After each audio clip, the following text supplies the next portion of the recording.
in 1965. I went with him, or actually met me in San Juan, brought me down into the Dominican Republic right in the middle of the Dominican Revolution. So I had a very early experience at 15 of going into a hotbed of activity, revolutionary activity, and about my first 30 minutes on the island, we were already taking some rounds going into a place where he lived, which happened to be, unfortunately, on the wrong side of the line. So I had an early briefing on what was going on during that period, and he, in his activities during that time, was advising the Dominican government and some of the military people from his experience of World War II and just his general knowledge of communist activities.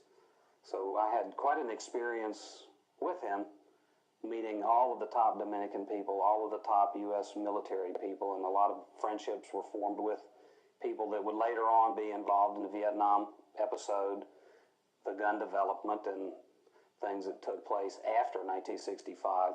Part of the things that led to our gun company in the late 60s, early 70s, was an outgrowth of the work doing with CIA operatives in the Dominican Republic, who were the anti-Castro groups, both groups, commando groups, and they had a requirement or a need for better weaponry, suppressed weaponry, silenced pistols, silenced rifles, silenced submachine guns. And one of the things he brought back on some of from his visits there was the eventual development of a suppressor, silencer design that was unique to him and patented. Received the patents, I think, in 1969, 1970. But those beginnings ultimately led to the development of the famous psionic suppressor, the time he spent in Vietnam, and ultimately Military Armor Corporation, the gun company, where he brought in not only the suppressor, but Gordon Ingram M10, M11 submachine gun designs, which started with a small company of about 5 people and ended up in the 1970, 71, 72 period employing about 70 or 80 people, making submachine guns, brand new submachine guns, which we, during his trips to Vietnam and the Far East or Southeast Asia, he attempted to sell these things, which Bill Moseley talked about.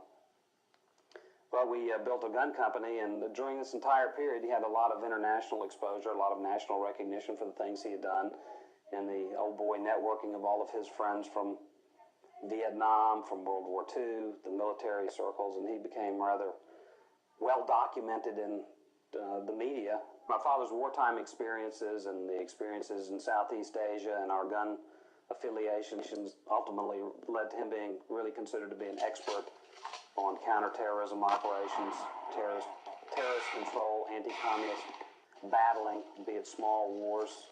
It seemed for a long time during that period that every time there was a revolution somewhere in Central or South America, oddly enough, he happened to be there shortly before the revolution would occur. So in Dominican Republic, Cuba, and quite a few other little hotspots.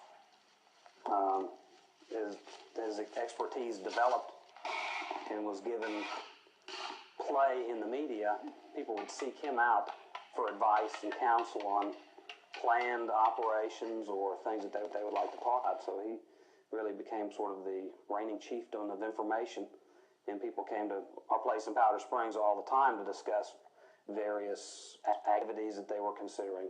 During my times at Powder Springs, numerous warriors sought out Mitch, and I didn't become acquainted with all the warriors here, but I know many of the people of great warrior fame from England, General Singlod, numerous people that knew General WerBell came. About 1978-79, my father sort of cashed in on his experiences and abilities to consult with people. He was called by the U.S. Labor Party, the Lyndon LaRouche group, to consult with them and provide specialized training due to the terrorist threats that they were experiencing in Europe. And at that point in 78-79, people were very cognizant of terrorist groups, the Baader-Meinhof gang, among others, and they were very concerned about security, and they had done quite a bit of intelligence. And at that point, he set up the first counter-terror training operation in the United States to work with private citizens, police agencies, other military or foreign governments, specifically in the area of counterterrorism.